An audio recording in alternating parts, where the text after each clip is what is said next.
Buenos días a todas y todos. Mi nombre es Jessica Estrada, soy jefa de proyectos de la Comisión Andina de Juristas y el día de hoy vamos a tratar tres temas muy importantes para el curso que estamos desarrollando.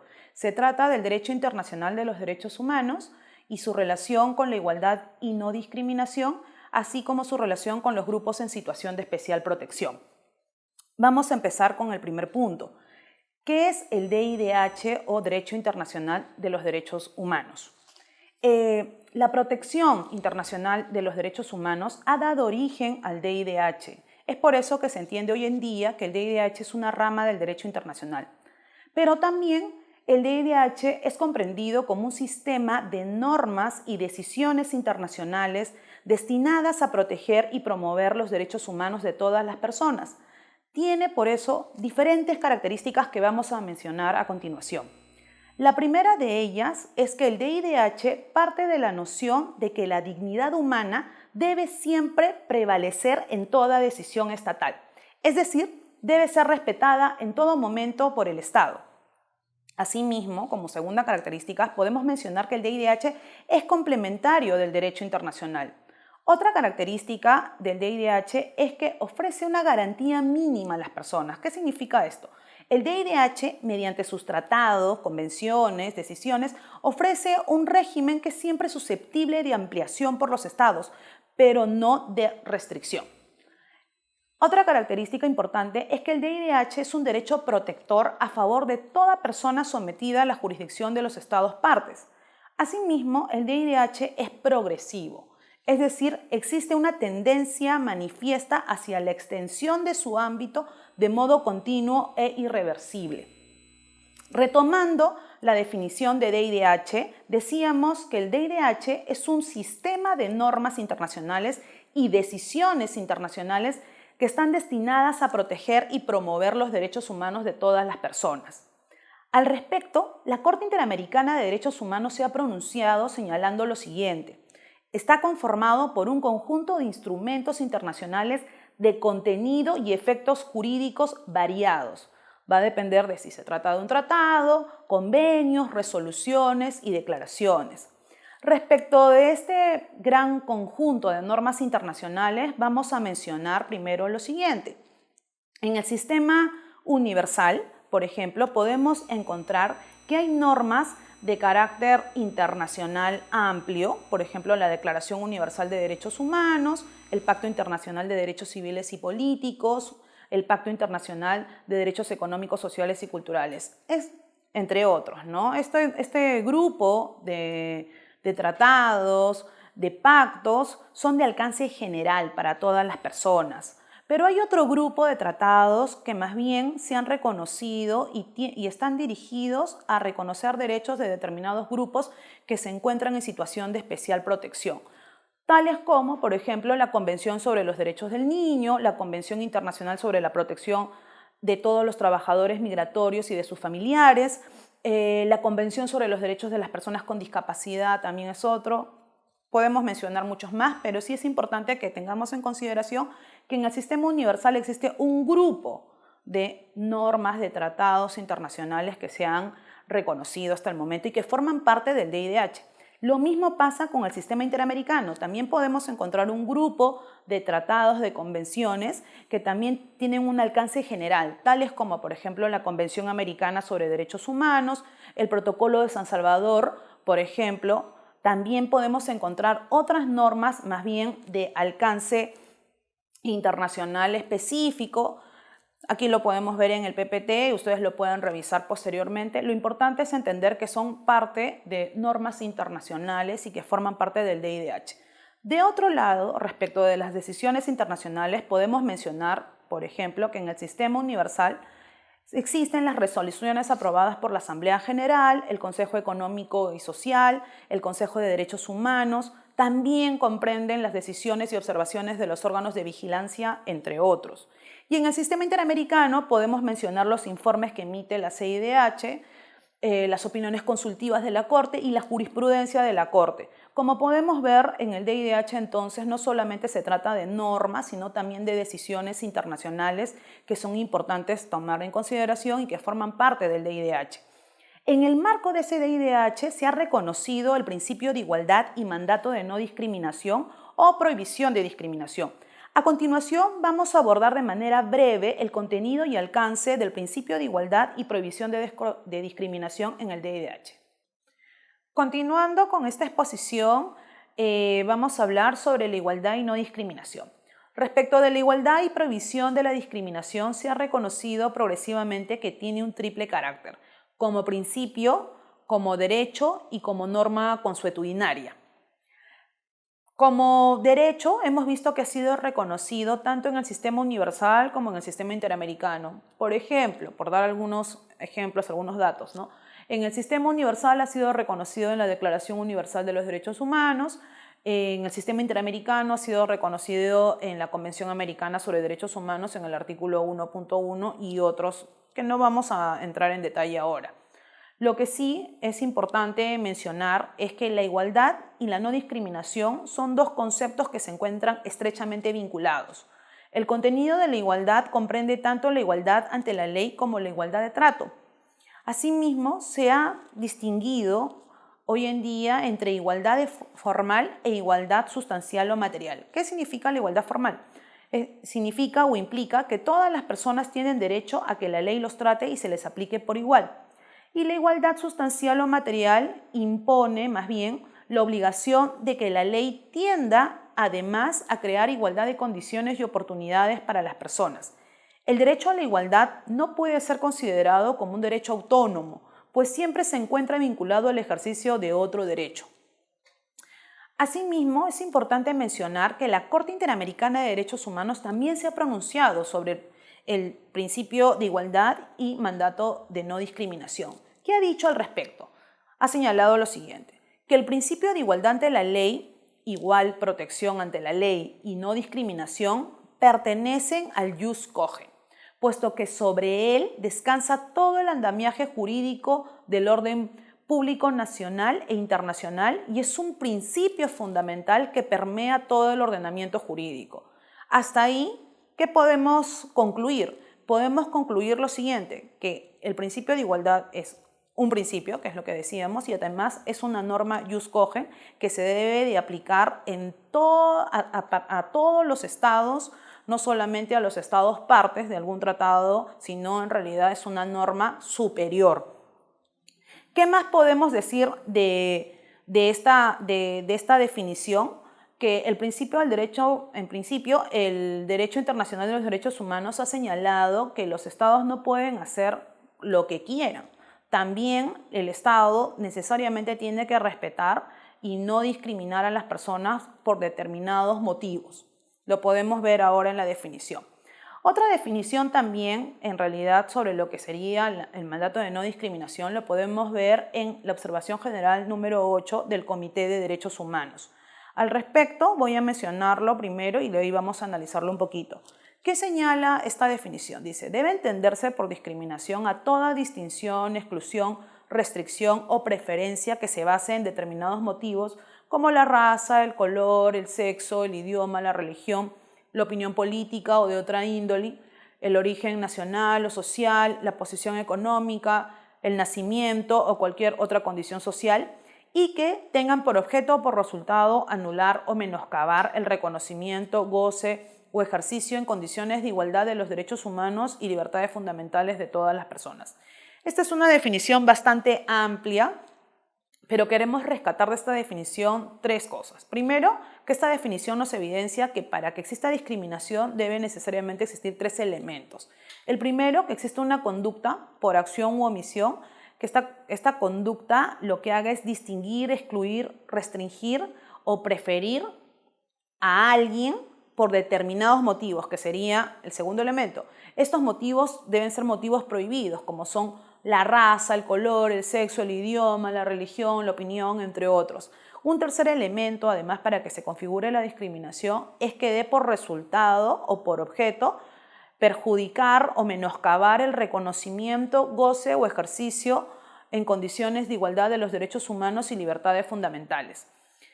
Es decir, es una definición bastante completa que es importante que los estados tomen en consideración y de la cual podemos también y el DIDH se ha pronunciado señalando además que los estados tienen determinadas obligaciones. ¿Cuáles son estas obligaciones que se desprenden? Primero es que no pueden introducir en su ordenamiento jurídico normas discriminatorias. Tienen que combatir las prácticas de carácter discriminatorio y además tienen que establecer normas y otras medidas que reconozcan y aseguren la igualdad efectiva ante la ley. Y no solamente ante la ley, sino también la igualdad efectiva sustantiva, no sustancial, que decíamos anteriormente. Pueden ser, por ejemplo, a través de medidas afirmativas. ¿Qué otro aspecto también es importante sobre esta discriminación? Hoy en día se ha mencionado, sobre todo a nivel doctrinal, pero también vamos a ver que algunos órganos se han pronunciado sobre lo que significa la discriminación estructural. A nivel de la doctrina se ha mencionado que la discriminación estructural o desigualdad estructural incorpora datos históricos y sociales que explican desigualdades de derecho o de hecho como resultado de una situación de exclusión social o de sometimiento de grupos, de determinados grupos, en forma sistemática y debido a complejas prácticas sociales, prejuicios y sistemas de creencias. ¿Qué más ha señalado la doctrina? La doctrina ha señalado que estamos frente a una discriminación estructural cuando hay algunos elementos, como los que voy a mencionar a continuación. Primero, que exista un mismo grupo afectado con características comunes, pudiendo ser minoría. Segunda característica, que el grupo sea vulnerable, marginalizado, excluido o se encuentre en una desventaja irrazonable.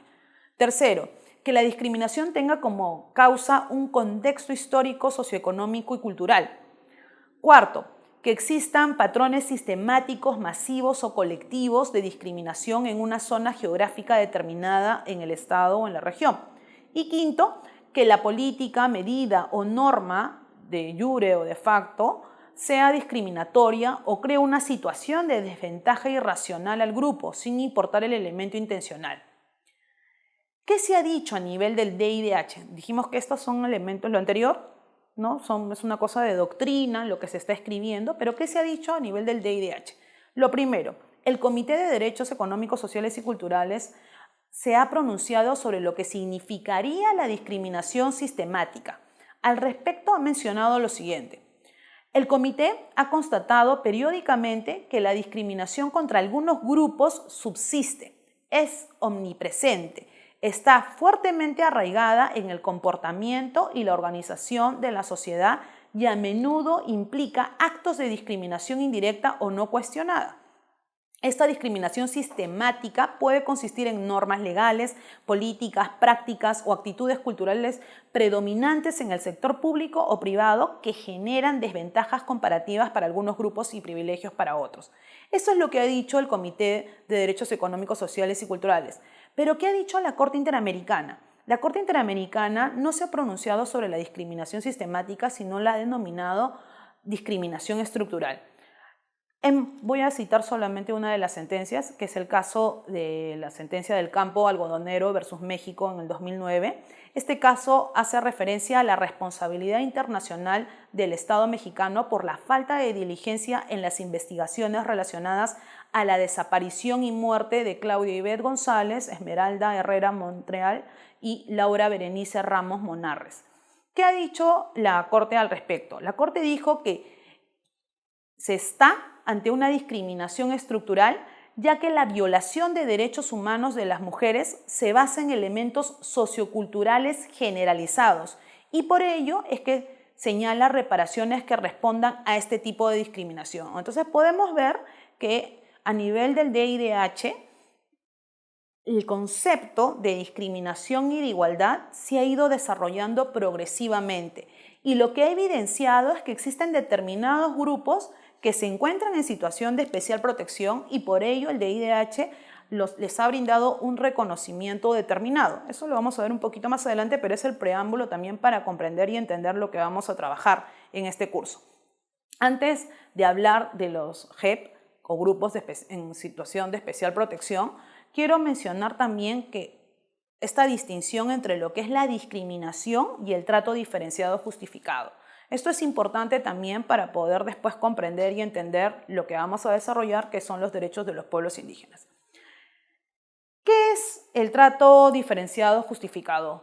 Al respecto, la Corte Interamericana se ha pronunciado señalando lo siguiente. Dice, no todo tratamiento diferente es propiamente discriminatorio, porque no toda distinción de trato puede considerarse ofensiva por sí misma a la dignidad humana. Existen, en efecto, ciertas desigualdades de tratamiento jurídico sin que tales situaciones contraríen la justicia. De ahí que pueda afirmarse que no existe discriminación en toda diferencia de tratamiento del Estado frente al individuo. Entonces, existen tratamientos diferenciados que son justificados y se fundan en una razón objetiva y razonable. Esta es una de las razones entonces por las que el derecho internacional de los derechos humanos, así como los estados, han reconocido derechos específicos a determinados grupos de personas. A fin de que todas las personas podamos ejercer todos nuestros derechos en igualdad de oportunidades y sin discriminación, el DIDH progresivamente ha ido reconociendo derechos específicos a determinados grupos de personas.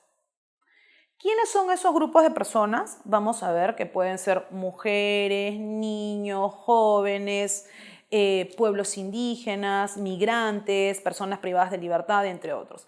¿Qué son estos grupos en situación de especial protección? Históricamente, el ejercicio y realización de los derechos humanos de las personas ha evidenciado que determinados grupos de personas han tenido dificultades para ejercer sus derechos en razón de sus diferencias, por edad, por sexo, por idioma, generándose así situaciones de desigualdad y discriminación. Ahora vamos a tratar un tema muy importante también en nuestro curso, que es el de grupos en situación de especial protección en el DIDH. Históricamente, el ejercicio y realización de los derechos humanos de las personas ha evidenciado que determinados grupos de personas han tenido dificultades para ejercer sus derechos por razón de sus diferencias, generándose situaciones de desigualdad y discriminación.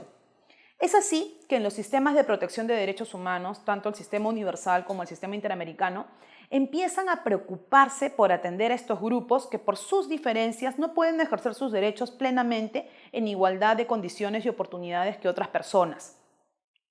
Estos grupos, vamos a ver que progresivamente se han ido reconociendo y seguramente vendrán otros más, pero vamos a mencionar algunos. Estos grupos pueden ser, por ejemplo, los niños y las niñas, las mujeres, las personas con discapacidad, personas migrantes, personas refugiadas, personas privadas de libertad, pueblos indígenas, entre otros. A estos vamos a denominar GEP, o grupos que se encuentran en situación de especial protección. A continuación, voy a mencionar un ejemplo de cómo el derecho internacional de los derechos humanos, a través de los sistemas de protección de derechos humanos, tanto el sistema universal como el sistema interamericano, han ido reconociendo a estos grupos, de manera específica a los niños y las niñas.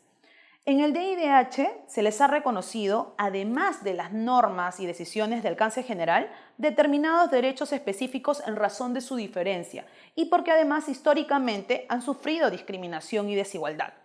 A nivel, por ejemplo, del sistema universal, podemos mencionar la Convención sobre los Derechos del Niño y las decisiones que emite el Comité de los Derechos del Niño, así como la existencia de relatorías especiales sobre esta temática.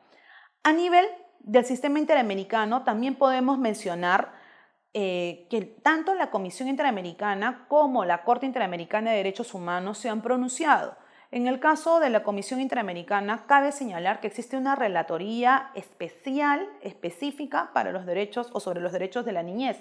Y en el caso de la Corte Interamericana de Derechos Humanos, también se ha pronunciado a través de varias de sus decisiones. Por ejemplo, en el caso de las opiniones consultivas, se ha pronunciado en la opinión consultiva número 21, que es reciente, de agosto del 2014, denominada Derechos y Garantías de Niños y Niñas en el contexto de la migración y o en necesidad de protección internacional, y también anteriormente en otra opinión consultiva, la número 1702, la Corte Interamericana se ha pronunciado señalando la condición jurídica y derechos humanos del niño.